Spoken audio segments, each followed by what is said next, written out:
Assalamualaikum warahmatullahi wabarakatuh.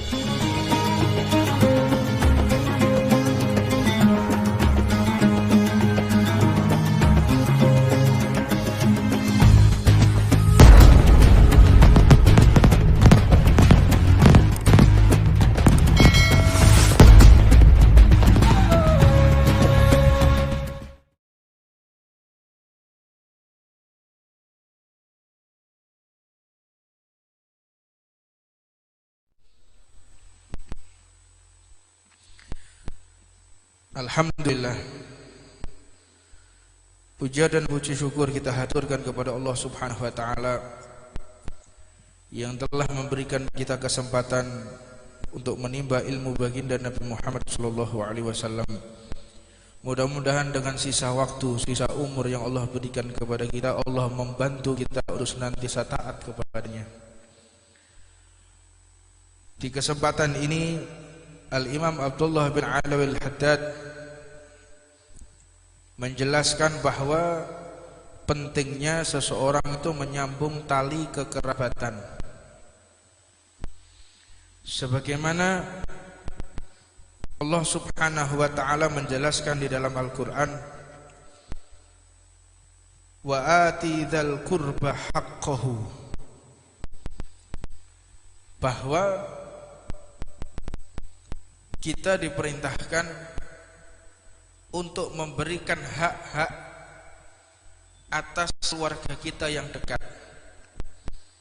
Ini penting dan sangat-sangat wajib dijalankan, bahwa tali kekerabatan antar umat Islam mulai runtuh. Tali kekerabatan antar keluarga mulai runtuh. Tali kekerabatan antar organisasi Islam mulai renggang. Tali kekerabatan antar mazhab mulai terputus. Apa sebab? Karena mereka melupakan apa yang sudah disabdakan oleh baginda Nabi Muhammad sallallahu alaihi wasallam. Al-muslim akhul muslim kal jasadil wahid. Antara umat Islam dengan umat Islam yang lain ini ibarat seperti badan, seperti anggota badan. Maka jika anggota badan ini sakit, maka yang lainnya pun ikut sakit. Dan tidak mungkin yang namanya gigi sakit, gigi yang sendirian punya kaki berangkat menuju dokter, enggak mungkin. Butuh yang namanya kaki, butuh yang namanya lidah, butuh yang namanya tangan. Semuanya terlibat. Padahal yang sakit cuman gigi. Sakitnya gigi membuat kepala pusing. Sakitnya gigi membuat lisan mulut ini mengeluh. Sakitnya gigi ini membuat seluruh anggota badan menjadi demam. Ini yang wajib diterapkan di kehidupan. Jadi kenapa umat Islam ini kok ditakuti zaman dulu? Zaman Rasulullah ditakuti. Jumlah orang kafir sedikit. Jumlah orang kafir ini sedikit. Mohon maaf, jumlah orang kafir banyak, umat Islam sedikit. Tapi umat Islam begitu ditakuti. Apa sebab? Karena solidaritas, karena kekuatan persatuan, karena saling mencintai antara satu dengan yang lainnya, terlibat, antara satu dengan lainnya terlibat.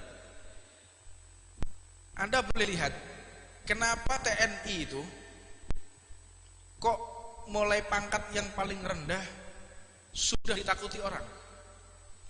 Dia nggak punya kuasa, kesendirian, dia nggak punya kuasa. Tapi begitu berwibawa, apa sebab? Karena keterikatan dengan keluarganya yang lain, karena keterikatan dengan atasannya yang lain, karena keterikatan dengan satuan yang lain, maka dia menjadi kuat. Dianya sendirian.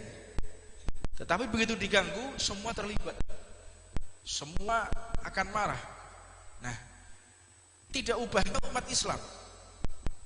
Umat Islam kalau sudah kita tidak peduli dengan keadaan umat Islam yang lain, maka jangan harap kita akan memenangkan pertempuran melawan orang kafir, melawan orang-orang munafik. Gak bakal menang kita. 13 tahun Nabi Muhammad itu mengajarkan untuk solid. Kita ingin mengulang gaji.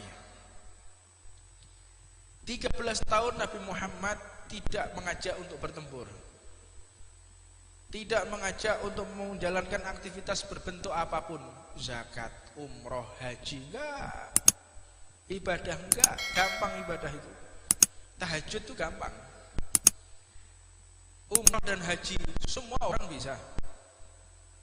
Tapi yang sulit itu adalah kita bisa bersatu. Nah, ini yang dimaksud bahwa pentingnya seseorang ini menyambung tali kekerabatan. Ketika kita bisa menyambung tali kekerabatan, maka alhamdulillah kita akan menuju ke jalan yang menang.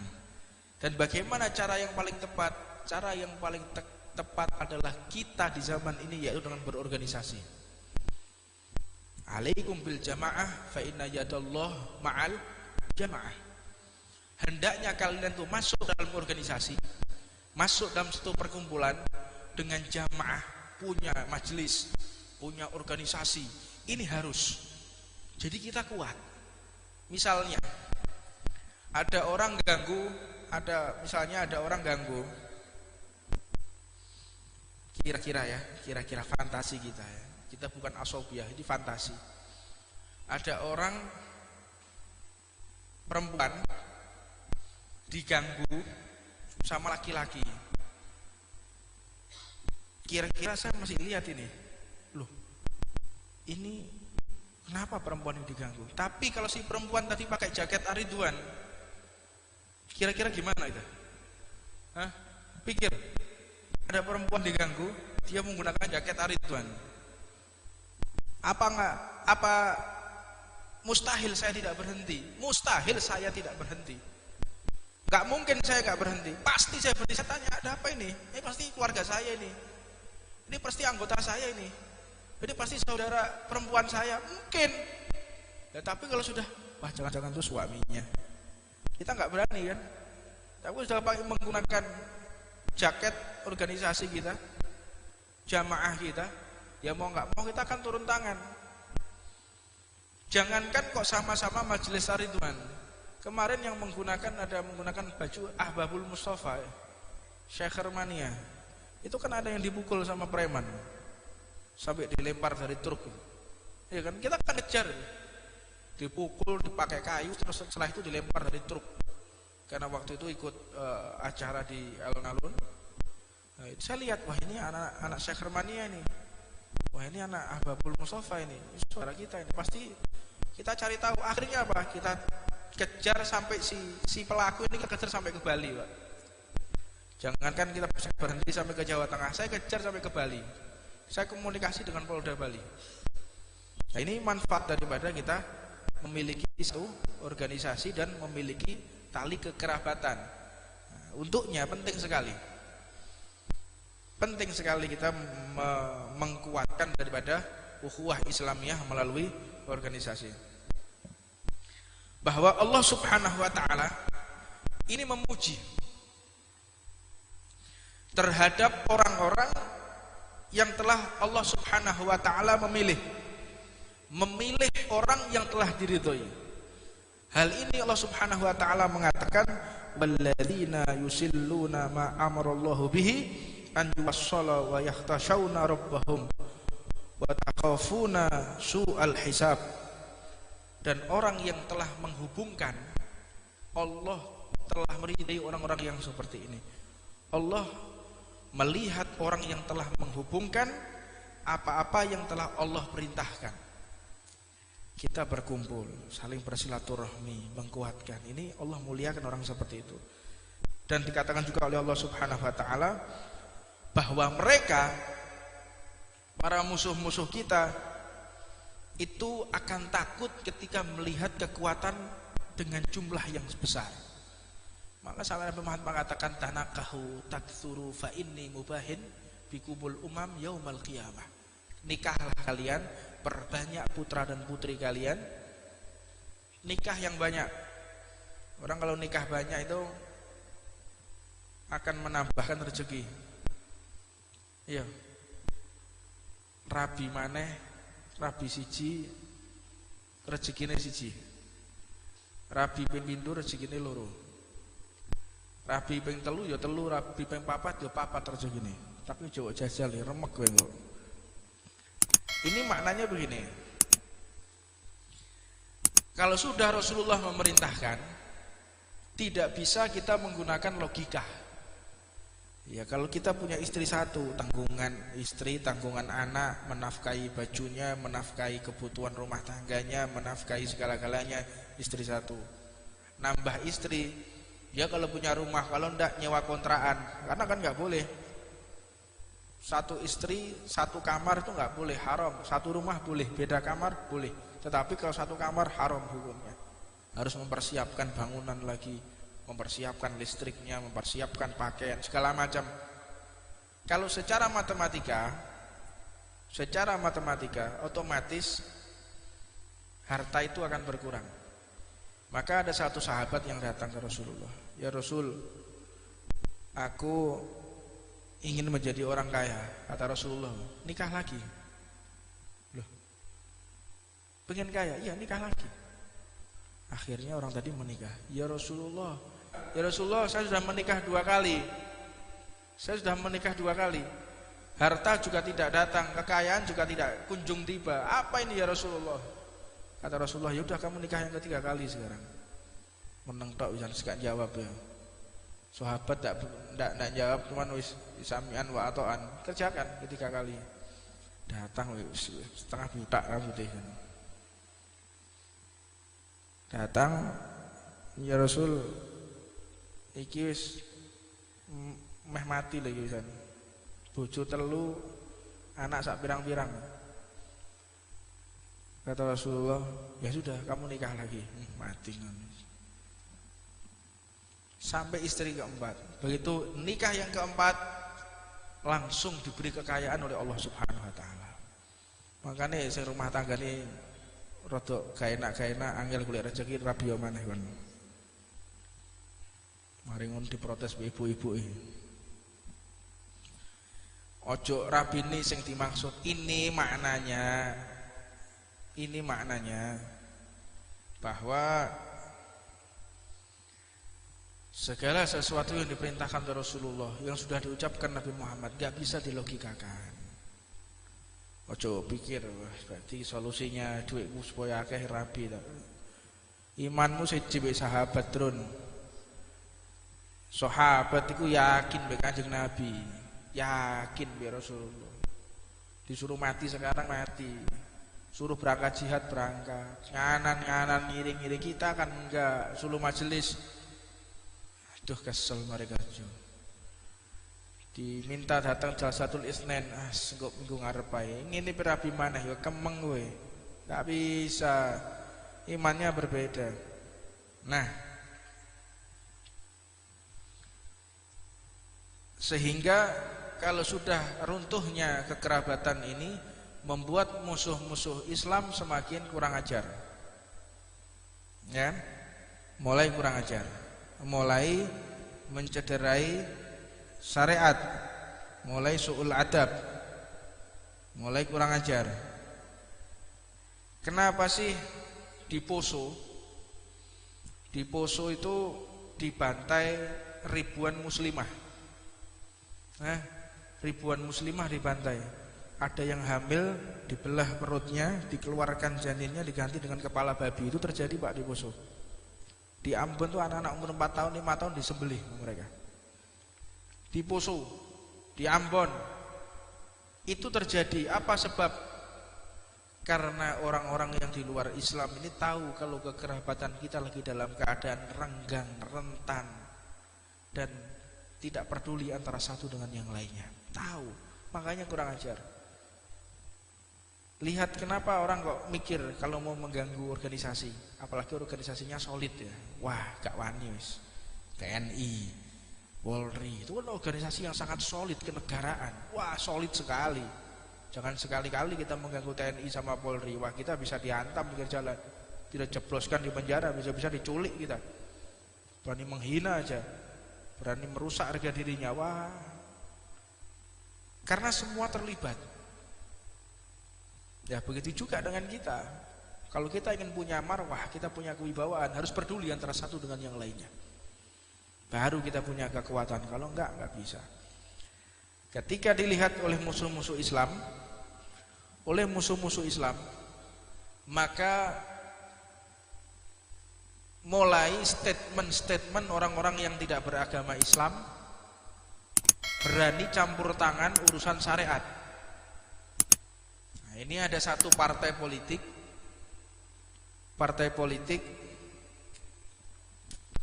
yang jelas politik yang seperti itu jelas politiknya setan ya. Jadi nggak ada makhluk yang musuh dengan syariat kecuali setan. Itu iman kita yang berbicara, bukan kepribadian. Siapapun yang menyerang hukum Allah, menyerang syariat, ya organisasinya organisasi setan. Kalau ada agama yang menyerang Islam, kalau ada agama yang mengganggu hukum Islam, berarti agamanya setan.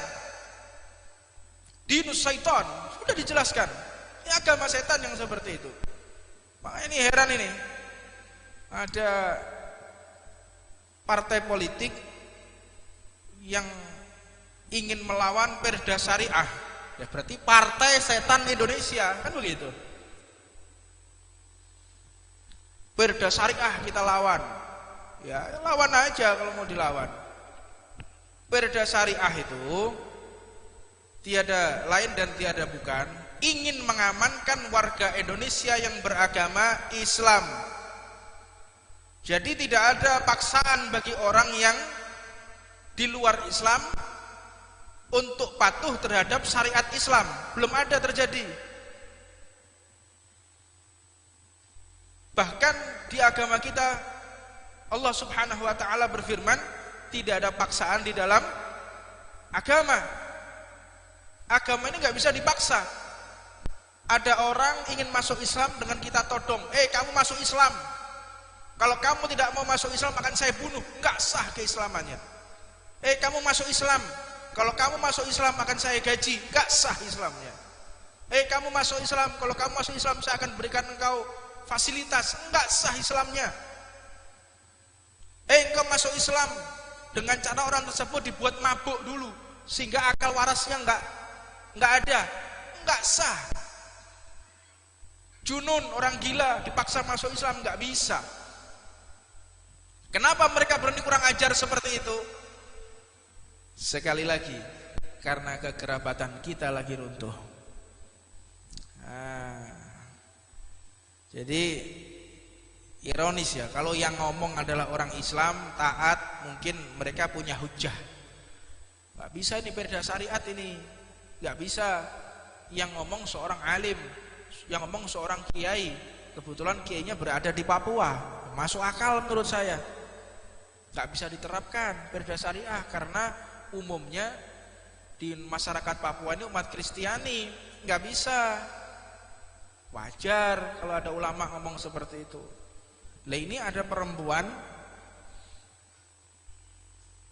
sok nasionalis, sok meremehkan orang Islam, mencaci maki perda syariah. Perda syariah itu hukum Allah loh.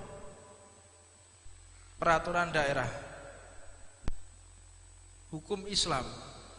Perda syariah, syariah ini kan Islam ini. Yang mencaci maki Islam ini. Yang dikatakan ini adalah bukan negara Islam. Indonesia ini bukan negara Islam. Kita sampaikan Indonesia juga bukan negara setan. Yang kau bisa menerapkan hukum setan juga di sini. Nah, bisa dipahami ya. Jadi kita harus melawan mereka itu dengan ilmu, melawan mereka dengan iman, melawan mereka dengan komunikasi. Selama mereka berbicara, kita akan berbicara. Ya. Makanya saya heran juga, saya mau lihat ini. Saya baru dapat info dari rekan-rekan yang lain. Melawan perda syariah, mencaci maki syariah. Ya kalau kita kuat, gak mungkin ada orang berani ngomong kayak begitu. Namanya kondisi ini penting ya, kondisi ini penting. Dulu waktu pertama kali pembukaan Majelis Ar-Ridwan, kita diintimidasi ya ikhwan. Kita diintimidasi pembukaan Majelis Ar-Ridwan pertama kali, karena nggak ada kekuatan, dihadang, dipersulit, sampai akhirnya didatangi oleh masyarakat sekitar. Wah, luar biasa pokoknya, macam-macam lah. Begitu jamaah mulai banyak, relasi mulai kuat, akhirnya kuat juga. Kita mau menggelar majelis dimanapun dapat izin. Nah, ini contoh kecil. Mari kita besarkan kekuatan yang seperti ini, biar mereka nggak kurang ajar musuh-musuh Islam ini. La ilaha illallah. Ini perintah Allah, bahwa pasti Allah akan membantu segala perintahnya. Di perintah kita jalankan, misi Allah kita jalankan, lalu Allah tidak sediakan cobaan buat kita. Allah tidak sediakan permasalahan buat kita, enggak mungkin. Ada mungkin permasalahan pribadi maupun permasalahan internal eksternal itu pasti ada. Ini sudah suatu keharusan bagi mereka yang berjuang di jalan Allah Subhanahu wa taala. Dan di antara perkara yang Allah Subhanahu wa taala perintahkan kepada para dan seluruh hambanya, bahwa Allah juga mengancam bagi siapapun di antara kita yang memutus tali silaturahmi atau memutus tali kekerabatan. Allah ancam, walladzina yanquduna ahdallahi min ba'di mitsaqih wa yaqta'una ma amarallahu bihi an yuwassala wa yufsiduna fil ard ulaika lahumul la'natu wa lahum syu'ad dar. Orang-orang yang telah merusak janji Allah Subhanahu wa taala, yang mana yang dimaksud ini adalah orang-orang yang telah memutus kekerabatan. Kita telah berjanji kepada Allah Subhanahu wa taala akan menjalin tali kekerabatan. Kita memutus, berarti kita telah berkhianat kepada Allah Subhanahu wa taala.